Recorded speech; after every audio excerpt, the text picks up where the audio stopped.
COVID-19 has certainly created a lot of challenges in the world and in the United States. A lot of challenges as well for food and farming. So thank you so much for joining us today to check in with some of my farmer friends.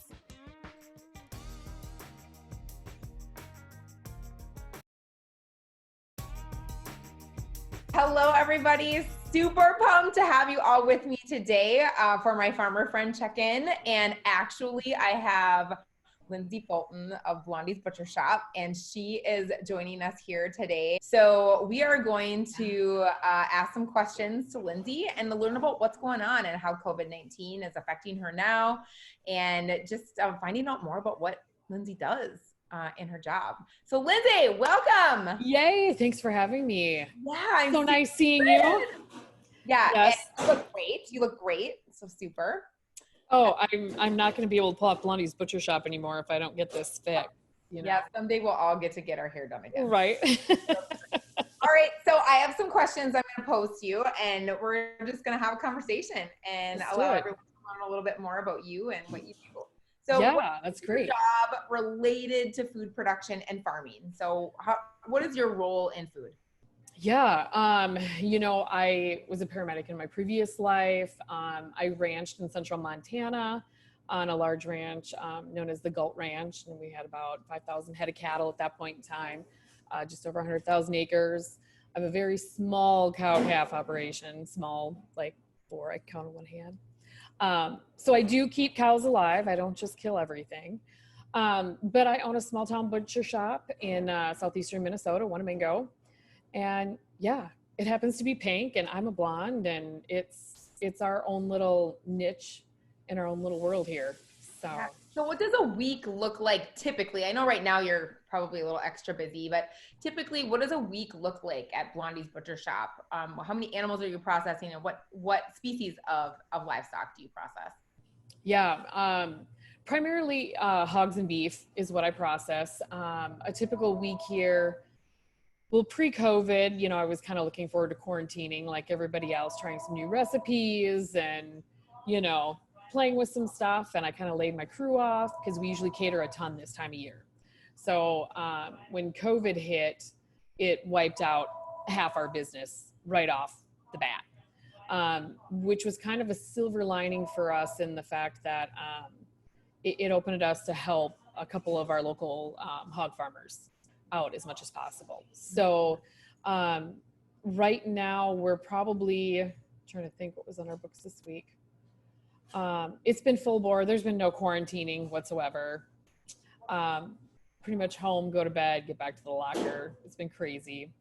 I think we did, well, last week we did 20 hogs and 5 beef.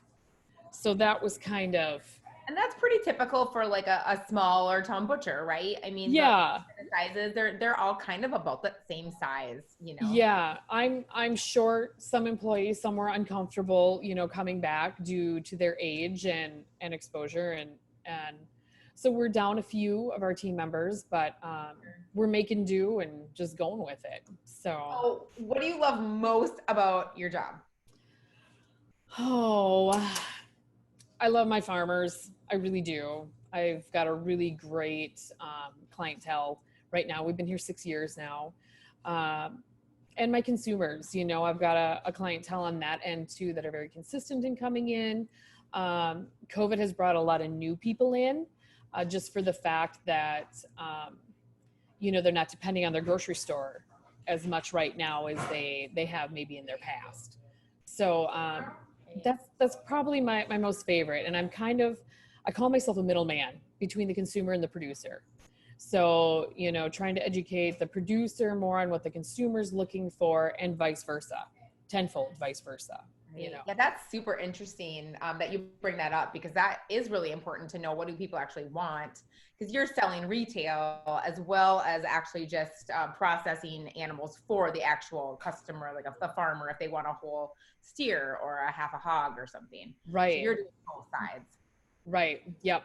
So all around, and it's really interesting, you know, educating people, you know, whether they want grass-fed beef, organic, corn finished, don't care if they're breed specific, you know, They want to try a Jersey, which is all the rage right now. It is. They taste It is. It's all the rage. yeah. And you know what? Those carcasses are my size. So that's perfect. Yeah, they are a little small one. They're a little smaller. Yeah. They're big. So right now with COVID-19, what are your most significant challenges? If you had to choose a few things that have really changed things. And then if you could sneak in there a little bit too, I know there are people out there that are worried about the safety of meat in this time, just wondering if it's infected or, you know, things like that. Like what is your message to people if they're wondering and having questions about that? Yeah, the food source is extremely safe right now. I mean, we know it's not transferable from human to animal as far as beef and hogs are concerned. That's been recently proven by the U. You know, I think my most challenging thing right now, one is our phone rings every 2 minutes, only because I timed it for the past week. I now have a headset and a cordless phone that's on me at all times, just so I can cut and talk at the same time. You know, there's a little panic at the moment, and you know, rightfully so. I get it. You know, a lot of educating the consumer that the food source is very, very much there. We do need to get the processors, you know, back up and going. There's some sad things happening with depopulating hog farms right now. I know a lot of our cattle farms. We do have a couple farmers around here that are run dairies, but they also maybe have a side feedlot, you know, that kind of balances off what milk prices are, so they could make a little more money or make up for that with fats or something. So they're really, really hurting. They kind of got double whammied. You know, the nice thing about beef is they're able to hang them out a little bit longer. They can feed them out, you know, where pigs, the pipeline is so fast. From the time of conception to the time, you know, we're harvesting, you're looking at 10 months. So the pipeline's fast, and those hogs' harvest date is set the day they're conceived. So that's the unfortunate thing, you know, we're dealing with right now. I think that's the saddest thing. You know, especially for me, my farmers, you know, that are very stoic hog farmers, whether I grew up with them, like Mike and Becca Patterson, you know, that I've been working with primarily right now. We have Donkers in our area, Kohlenhoffers, well-known hog farmers. And I think the worst part of my job is when they call, you know, and you're just kind of a counselor voice, and you feel horrible because there is nothing, you know, more I can do.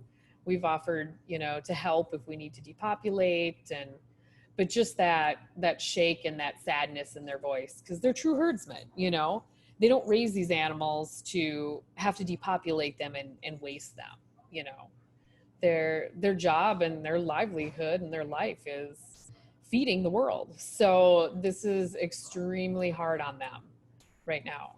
So that's the hardest part about my job, is checking in with them. And I feel like I'm more of a counselor, try to be, because I can't be much else right now. We're at max capacity, and yeah, I mean, we're on the countdown to hog depopulation here, at least in southeastern Minnesota. So Yeah, I think that's pretty typical all over where there's a lot of hogs, and it's just hard because you can't just add more processing, right? It's not as easy right, to say I can take 10,000 hogs, you know, or I can take right. 1,000, right, tomorrow. Oh, and I wish I could, you know, and the biggest thing I always tell consumers, and even some farmers, you know, don't know, especially if they're not in the pork industry themselves.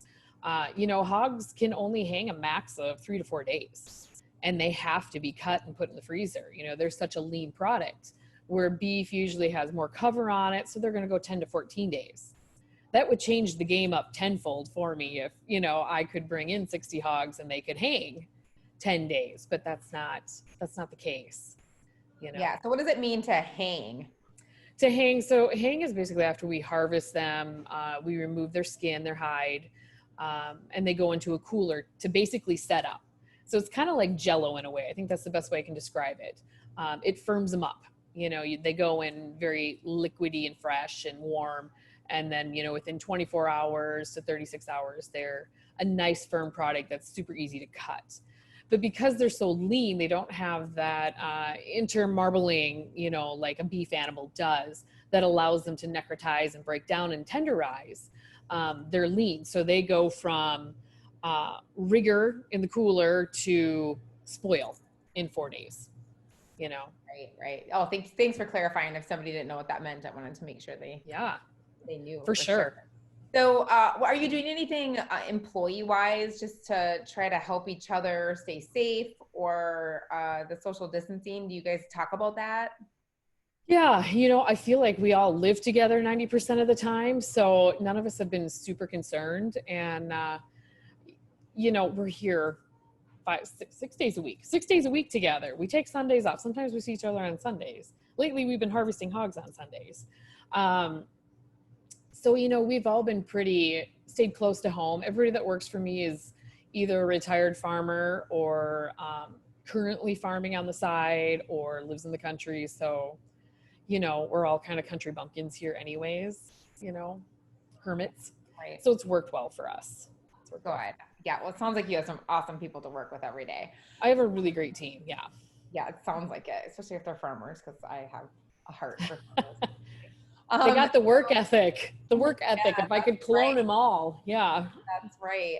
So what are you seeing in your rural community right now that is inspiring you? I know that all across the nation and the world, we're just spreading hearts and joy and love just as much as we can. So what are you seeing in Wanamingo that you would love to share with people that's happening? Yeah. Wow. So much stuff. We do have one church in town that's been really great about getting down to Costco and getting expired breads or deformities in vegetables and fruits and things like that. And they just pretty much set them out on tables, and it's kind of a community free for all. As far as my farmers, no matter what they're going through, they're definitely the most giving population out there. We've had a lot of farmers in the area bring in belly rupture hogs, or, you know, maybe a cull cow, or, you know, an animal that just was kind of stunted at the growth stage they were at, wasn't going to get much bigger. Not something they were going to get prime dollar for at market. So donating them to the food shelves. So I always make a deal with my farmers. If they provide the animal, I'll process it and it goes straight to the local food shelves in our area. So we've had a lot of that. Our food shelf demographic is primary elderly in this area. The schools have been amazing. Bolum Shorthorn Farms over in Goodhue bought just under 400 beef sticks from us to put in the backpack program for the local school. So a lot of fun stuff like that, you know. We've tried our best to put out coloring contests and keep kids with activities at home, and then I got busy and I haven't done anything on social media, except you now, Tasha. Awesome. Yay. That's it. And how many times do we try to do this today, right? I think we started at noon and it's 5. Yeah, between the two of us, we went back and forth. So. I know, people picking meat up. You had a semen tank. I had customers. I had a toddler breakdown. Yeah. Yeah, it is interesting, isn't it? Every day. That is for sure. Always something. So the last thing I would love for you to chat about is, you know, people are concerned a little bit about food security at this point. And you already mentioned there is food. I mean, there is food, but we need to continue kind of keeping things rolling. But what about small town butchers? Do a lot of small town butchers have products that they're trying to sell as well? And maybe people don't know all those options. So is that something that people should consider? Maybe trying to give them a call and seeing what they have locally there for meat products? For sure. Don't take it personally if your butcher's a little crabby. I think everybody has been hit pretty hard, you know, by an influx population that we're not used to having. But definitely check them out. The state of Minnesota has been really great, very communicative as far as doing their best to get down here, offer us inspectors. So if we do need to start harvesting beef in our own plants for retail to make up for what might be lacking at your Sam's Club or your Hy-Vee or your local grocery store right now, they've allowed us the capability to do that and have been really great and that kind of thing. So know that that's there amongst the fear mongering that's going on right now. The biggest thing you're going to see in grocery stores is really cuts deprived. Right now they're going to cut what we call more primals. So unless your grocery store has a meat saw in its meat department, you're probably not going to see a lot of pork chops or, cut steaks. Plants probably aren't going to be doing that. So that's the really great thing about your small town butcher is we have the capabilities of doing all those things. Most of us are pretty stocked. We've been with our food companies a long time that back us. And like I said, most of us have our own harvest floor. So as far as refilling our retails and whatnot, a lot of butcher shops have that capability, or the state has now allowed you to go through a process for rapid inspection and get an inspector there to help yourself out with something like that. So that's awesome. So yeah, it's been really it's been interesting watching everything happen. Yeah, I agree. It's definitely gone in a way I didn't really think about fully. No. And I think it's really good to allow people a chance just to meet my friends and see what's going on out here and what farmers are doing and processors. And I think a lot of times people aren't sure they can actually go to a butcher and buy product. And I think it's a little intimidating too, I think traditionally it was kind of a guy's thing to go to the butcher's shop to get the jerky, the beef sticks, or whatnot. But predominantly we've had a lot more women coming in now too. So that's been really, really great. Sometimes I feel like a little more of an educational background than what a grocery store meat counter is. So if you have questions, you want to try a new cut of meat, you want to, anything, how to cook it, we've got so many great resources between the pork producers and their recipes to the Beef Council, Minnesota Cattlemen's groups, all those things combined, I think butcher shops have a lot more access to that and sometimes some more fun stuff to offer. Yeah, sure. There's lots of fun flavors and things at local places, which I really appreciate. Yeah. So. Oh, this has been so great, Lindsay. Number one, it's always just likewise, and I love it so much. Time. And we're all praying for all the small town butchers, because I know that it's going to be stressful for all of them, because I know that they're all doing what they can to help people right now. Yeah, and I think everybody, is just frustrated, saddened, and I hope anybody that reaches out to talk or vent, we're all here, we're definitely in this together and we definitely feel it. So yeah, we just put a big sign out on our building that says God bless the small farmer. They make America great. So yes. And for real, God bless the small farmer, and God bless just anybody in the food aspect of the world. I think people now really appreciate food more than they maybe did a couple months ago. Having that availability, where we live in such a great country that has so many options and just plentiful food, and it's hard for people to kind of realize that is something that can be effective. You take for granted. Yeah, absolutely. Mm-hmm. Absolutely. Yeah. Well, thank you so much for your time. It's been so great to see you, and good luck with everything. And I'll be thinking about you. Oh, and watch for us in National Geographic in the June issue. Yes, awesome. Down this weekend. Yeah, Lindsay was just telling me about the photo shoot, and it looks amazing. So yeah, they came down, and we'll be on social media and their website in 3 weeks, and it will be the COVID-19 response to the Midwest, the Corn Belt, and how it affected the food chain. So that'll be so awesome. My wonderful photographer's daughter gave me this as a gift because she thought we were cool. So oh my goodness, shout out to Miss May. Yes, for my little pig snow globe. But yeah, make sure to check it out. We did our best to represent the Midwest and all the farmers in the best light that we could. So everybody hang in there. This will pass. So nice seeing you as always. It's only been 20 some years since we were FFA officers together. I know. It seems a million years ago, but just like yesterday at the very we kind of picked up where we left off, Yes, we did. So. Thank goodness. All right. Awesome. Thank you so much.